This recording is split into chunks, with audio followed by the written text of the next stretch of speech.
Guys, buhay ko sa shelter masyadong complicated. Sabihin ko lang po sa inyo, talagang masyado pong mahirap sa shelter ko. Kailangan mong piliin mo yung tao na kakausapin mo sa shelter, kakaibiganin mo, kasi iba-iba po yung lahi ng mga tao doon.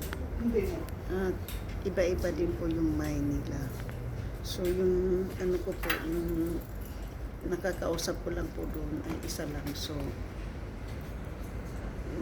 mabait naman po kasi nakarelate po siya ng Pilipinong dahil may sister-in-law siyang Pilipino. So maano po yung naman po yung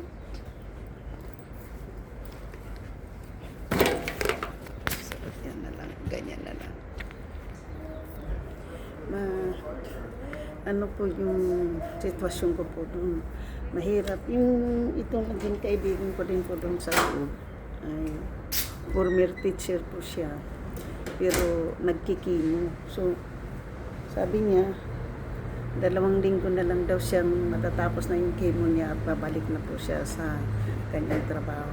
Sana ako din po ay makakahanap na rin po ako ng malilipatan, kasi wala po talaga tayong ibang choice po, kundi ayaw ko pong lumipat-lipat ng shelter, kasi yung katawan ko po ngayon parang pantal-pantal na po sa puro na po puro kagat ng bed bugs So kung tanungin po niyo ako sa buhay sa shelter kung maganda ba, maganda naman po yung buhay sa shelter, no. Okay naman po yung kaya lang sa pagdating po sa pagkain, wag po nating aasahan na mayroon po tayong magandang mapipilian ng pagkain, di ba? Kasi ang pagkain ng shelter, guys, ay kung ano po yung siniserve doon, yun lang po yun. Wala ka na pong ibang mapipilian. Dahil mga donation po yung mga pagkain doon. Katulad po ngayon ng pagkain doon yung kaninang umaga. May cereal po, may oatmeal, at may din po, may oatmeal, tapos may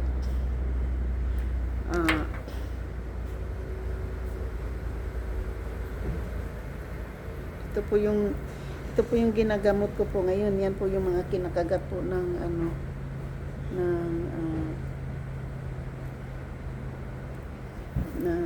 mga tawag nilang bed bugs. So kumpara po sa akin, hindi po ako namimili po ng mga kung ano po yung kakainin natin doon. Kaya lang para sa akin po yung pagkain, kapag mayroon naman akong ginawan po ako nila ng ng mga Latino, nagpagawa po ako sa kanila ng ng guacamole. Yun po yung kinakain ko ngayon.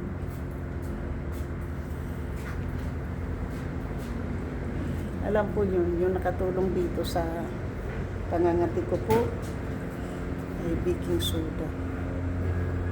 Baking soda po yung nakagaling po dito sa mga kagat sa ating braso. So mahirap po yung buhay. Ikukwento ko lang po sa inyo kung sino po yung nakaranas po na magiging homeless, na nakatira po sa shelter. Ang shelter po hindi po masama. 24 hours po yung nagbabantay doon. Ang problema lang po yung pagkain. Hindi naman po din yun nga sabi ng anak ko si Brian na gusto niya ng lutong pagkain. Ako po, namimiss ko talaga yung luto kong Pilipino, no, sa pagkain lang. Namimiss ko yung lutong Pilipino. So, galing na dito. Ito na lang. Kasi kinagatan na naman ng Yung mga pantal-pantal po na yan ay galing po yan sa sa tawag nilang bedbugs. Maraming kagat. So yun po yung mahirap po doon, di ba? Saka wala po tayong magiging kaibigan. Gusto ko mang kumuha ng pang-roommate, pero hindi mo matras po yung mga tao. Dahil akala ko yung shelter ay puro mga matitino po yung taong ibinigay. Yung pala hindi naman po mga yung mga tao doon. So hindi po ako kung makakapag-vlog doon sa shelter. Maganda sana i-vlog doon, maganda ang view doon po eh. Nasa likod ka ng airport, ng daming lights, makikita mo yung aeroplano. Kaya lang guys, hindi po pwede, hindi po restricted. Alam mo, at saka alam mo po yung naano ko lang po doon sa shelter, no, kasi yung kapag mabait naman sa akin po yung mga staff, kaya hindi po ako nagrereklamo. Ayaw ko pong sabihin sa mga tao doon na ganito naman yung pakikisama nila sa akin. Ayaw ko po nang sabihin doon sa mga kasama ko doon nagrereklamo sa mga staff. Yung alam mo kung bakit yung iba hindi magandang pakikisama sa kanila dahil nga sa mga ugali din po ng mga doon mga tao, yung mga sa shelter. Kasi ipinagbawal nga naman na wag magdala ng pagkain doon sa loob sa tulugan kasi nga maraming ganito, may cockroach, may mga animal na papasok doon. So hindi po hindi po sila nakikinig. Ako naman yung lahat ng pagkain ko doon na dinadala ay naman mga hindi naman pagkain na galing sa donation. Ganun. Hindi po galing ng donation yung pagkain ko. Binili sarili kong pong pera, pumupunta po ako ng Costco, minsan nagbibitaw po ako doon ng tagba $100, ganun, 75, ganun. Kasi sarili ko pong pera ang binibili ko po ng pagkain doon sa shelter. Hindi ko po yung hinihingi, ganun. So kung yun po yung lang yung hindi po, wala po akong warning, walang nilalagay po na mga nilalabag ko po doon sa bid ko. Yung iba pagdating nila may mga na sila, may mga sulat na sila doon, may mga warning na po sila na ganito yung ako po hindi, wala po akong ganon, wala pong po sa akin kasi unang-una po wala po ako dyan sa shelter palagi, nandito ako sa labas. Unang-una na nasa trabaho tayo. Pangalawa, pag kumakain po ako, hindi po ako kumakain doon sa kasama yung mga mga tao doon. Humihiwalay po ako sa kanila para kumain mag-isa. Hindi po ako lalapit sa maraming mga tao. Ayoko pong lumapit kasi yung iba po tingnan mga hindi po kaya tingnan po na alam mo ngayon maraming mga matitino na mga pasyente o yung mga client doon ngayon. Hindi katulad yung mga nakaraang linggo na puro may mga paltik sa ulo, yung mga saltik sa ulo po yung mga nandoon. Kaya araw-araw may pulis, may ambulance. Katulad daw kahapon may nag-away kasi mayroong matanda doon na itim na masyado siyang greedy guys, kaya hindi siya maganda. Pag may lang uupo doon sa kanyang inuupuan, nagagalit yung matanda. Siyempre naman yung iba wala namang pangalan, hindi ka pwedeng wala namang sinabi doon hindi ka doon pwedeng umupo. Kailangan makakaupo lang doon kung sino-sino lang po yung kikis ng ng kanila. So yan po yung update ko po doon sa trabaho. Tapos yung kung halimbawa dudumi ka doon na hindi mo kayang linisin, yung katulad ng yung magsusuot ka ng diaper pagkatapos andon mo rin itatapon. Bawal po yun kasi nireklamo ko po yun. Hindi ko lang po alam kasi nagreklamo na po ako. Mamaya uuwi din po ako ngayon ng maaga guys kasi may meeting na naman ako ng aking case manager kasi every Monday yung akin. So, ngayon, makikita niya doon yung akin na namang mga concern or request ganito na nag-request na naman akong isprehan yung bid ko. Tapos yung sa next week pala mayroon pala akong April 9 mayroon pa pala akong doktor na na sa aking physiatric doctor. So yan po yung hindi po yung anak ko nakaranas naman din yung anak ko ng pagka-homeless at nasa shelter din po siya. Iba naman po yung kanya doon sa shelter. Doon sa WeHope naman siya. Kasama ngayon niya yung matandang nanggagaling dito na naging kilala ko, no.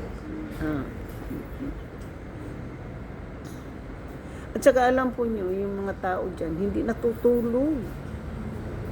Hindi po natutulog. Mayroon kaming isang hardol po doon na yung paa niya nakasabit na lang po sa sahig yung kanyang paa dahil puro yung kanyang higaan po puro na damit. Marami na siyang damit kasi po parang pag may mga donation kinukuha niya lahat kasi yung akin lang po, ako na naman po, iba din naman yung aking style, no. Kasi maraming dinonate doon na belt, walang kumuha ng belt. Nakita ko po yung belt. Yung velcro lang, bakol lang ang na medyo naggasgas o nag-ibang kulay. Pero ang tibay po ng belt na yun kasi pure leather po ang mga belt. May tawag dito. Sa mga mahalin din pong belt, may J.Crew, may basta mahalin nagkasa sa akin, so mayroon akong isusuot doon na na belt na aking gagamitin. Ko lang, i-disinfectant ko lang. Kasi nagkasya sa akin para mapalitan ko tong aking isang belt. May mga belt doon ang gaganda. Kinuha ko nga. Kasi pwede na sa mga bata doon sa Pilipinas, so maliliit naman sila. Diba? Hindi na kailangan ng pwede naman nila ipapalis yun. Na yun, maganda na. Kasi ang gaganda ng belt, tunay na leader, genuine leader. Kaya yun po yung inaano natin guys.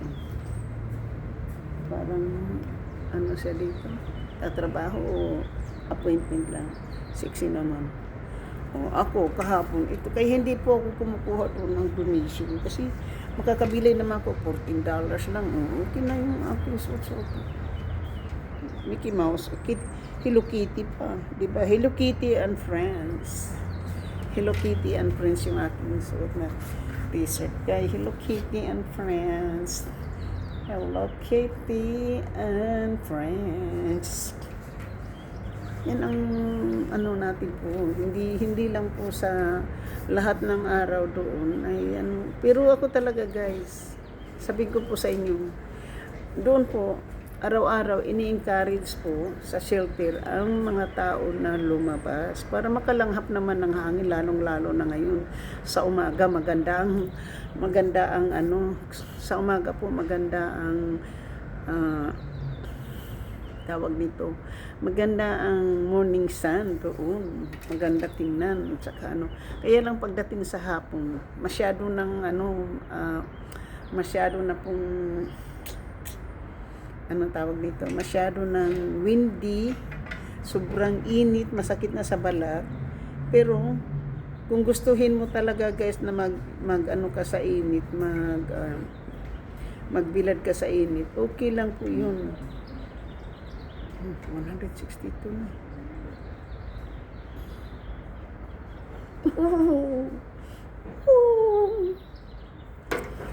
Guys, natanggap ko na yung aking YouTube na money.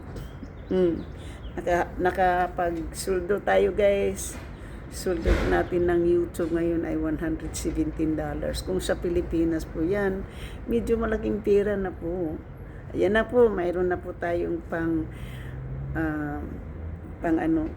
So, mayroon na po tayong pang bili ng pizza sa loob ng shelter. 15 boxes na pizza sa linggo or sa Friday. Kasi pa lalabas kami ni Karen. Siyempre, tatanungin ko muna yung aking social working kung pwede akong magbili ng 15 boxes na pizza sa Costco para ma-order ko yung pizza na yun. Pwede ordering ko, tapos sa Friday kasi day off ko, ay pwede nating ipakain guys doon sa mga taong nasa shelter. Kasi mayroon na YouTube. Hindi. Ngayon, hindi ako makasweldo next month. Kasi wala tayong susweldohin. Kasi hindi pa natin nakukuha yung ating ano. So, yan po. Maraming salamat po. It's my birthday. At itong pera na to na sinusweldo natin ngayon ay gusto ko po itong gamitin para sa birthday ko po. Kasi nasa shelter po ako ngayon. At gusto ko po siyang yung ibibili ng para po doon mag-celebrate po tayo sa shelter, no?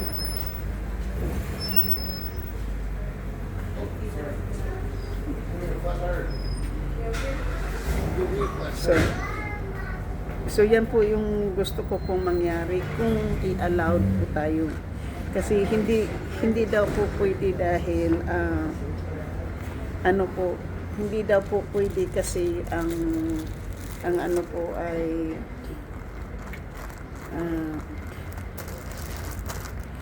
hindi daw po pwede kasi donation po yung pagkain doon. Sabihin ko naman na hindi, donation lang naman din po yung ano po, hindi naman pera ng sa shelter. So ayan na po, mayroon po tayong pera. At syempre kain tayo guys. Siguro yan na po, masaya na po ako nakapagsulto tayo sa time kung ano. Tapos bukas naman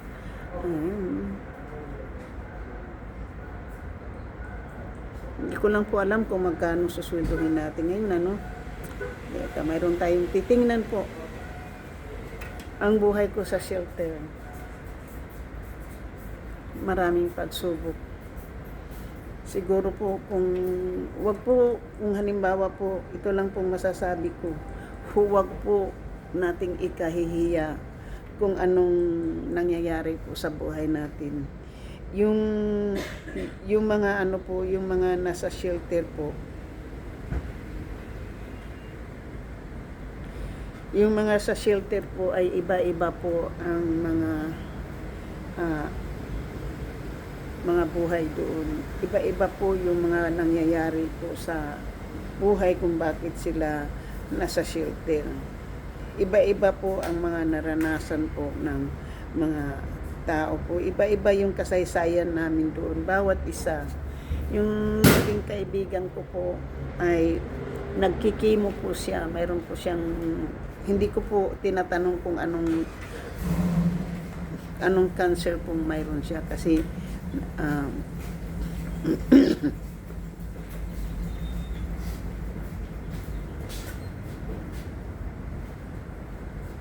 may po siya, may cancer po siya.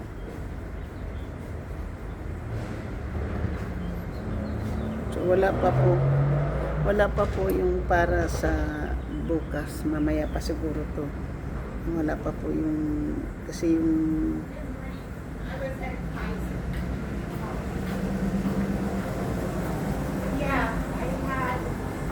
wala pa po. Wala pa po yung para bukas. Ang iba-iba po yung kaibigan ko po ay may cancer po siya. So, naka-disability po siya sa kanyang pagka-teacher. So, hindi pa po siya two weeks pa. Di, siyempre, mawawala na naman po siya doon sa shelter.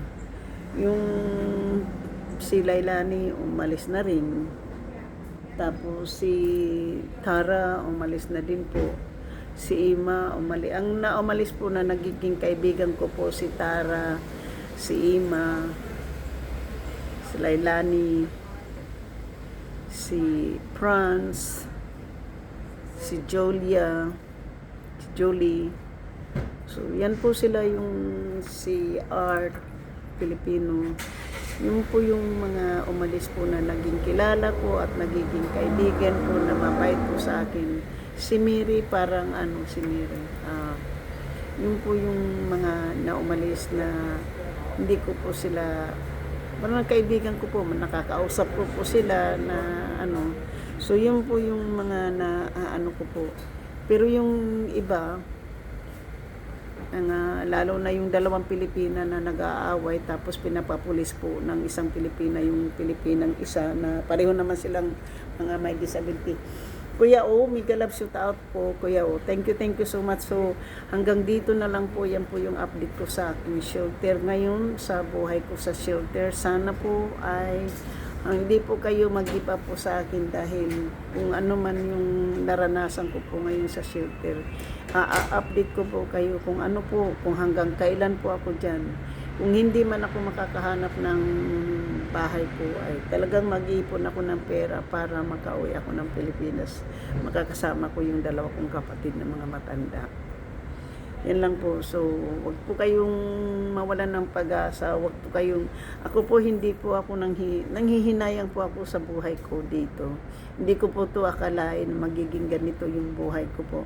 Pero, ang isa lang masasabi ko, I'm so grateful na mayroon pong Samaritan House na nagbigay po ng shelter sa akin, lalo-lalo na sa panahon ng taglamig, na mayroon po akong inuuwian.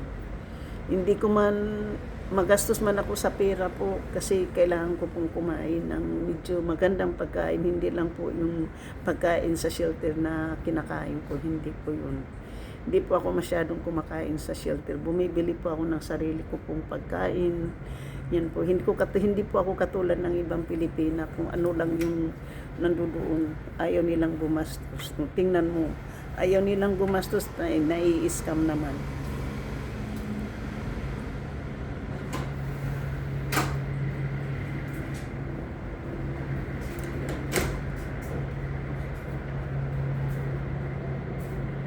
So, yan lang po. Kuya, bakit shut up naman? Mayroon bang nagagalit, pinapagalitan mo dyan? So, yan po yung buhay ko sa shelter. Hindi ko po kinahiya, sinasabi ko po sa mga anak ko, huwag kayong mahiya. Thank you, and maraming salamat po. Bye-bye po sa akin. Sa hindi pa po nakapag-subscribe, please subscribe my channel and hit that notification bell para ma-update kayo sa aking mga bagong upload. Ina-update ko lang po kayo sa kalagayan ko po sa shelter kasi kahapon daw may nag-aaway, may pulis na naman. Kaya kung ano yung mga drama-drama dyan sa shelter po, nababalitaan ko na lang po kasi wala naman ako talaga dun sa loob araw-araw. Nung isang araw na Sabado din, nang dumating ako, sinasabi na mayroong magnanakaw nandoon sa bid namin na magnanakaw. So, hindi po ako kasi nakalak din yung aking backpack, hindi naman nakikita yung backpack ko kasi nakatakip din ng isang bag. Nandoon yung ko. So, yan po. At saka yung bag ko na itong green, hindi ko po yung iniiwan para para doon po sa, hindi ko po yan iniiwan para ano, dala-dala ko yan palagi. So, yan po ang buhay ko ngayon po, ay katawan ko po puro Makati dahil kinakagat po ng bedbugs. So, at buhay ko po, hindi ko po kinahihiya talaga. Hindi ko po kinahihiya dahil hindi po ako nag-give up. Gusto ko po talaga, ayaw ko po sa lahat ng buhay ko po, ayaw ko pong magiging homeless. Pero wala na po akong choice. Yan nga ang sinasabi ko doon sa Pilipinang, palagi niya akong sinasabihan na be quiet. Sabi ko doon sa kanya, I will be quiet pagdating ng 10 o'clock. But it's 8 o'clock, 9 o'clock, I still have time to talk, and I'm free to talk.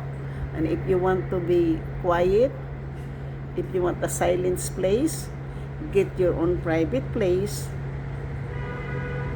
Kasi if you want to be silent and you want to go to sleep, should, if the TV in the dining room are still on, then I have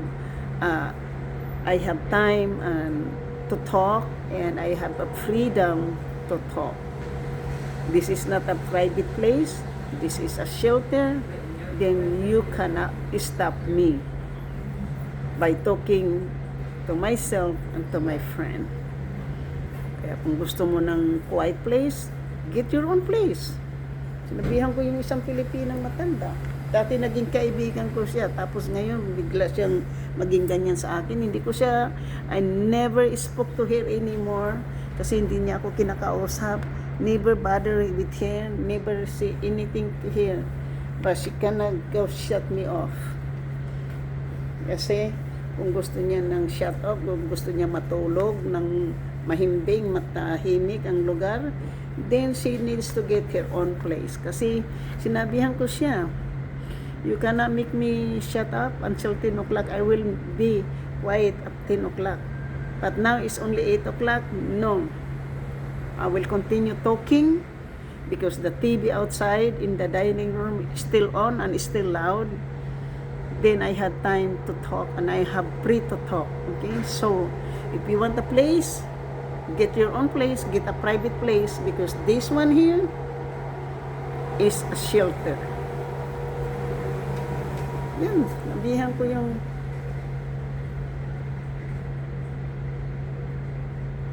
so, yan po. Thank you so much. Love you guys. Sa aking mga minamahal na mga subscribers, sa viewers, sa mga views, kaibigan matindi, mega loves you out. At sa lahat-lahat ng sumusuporta ng aking channel. Thank you so much. And I love you guys. Bye-bye. Thank you. Bye-bye.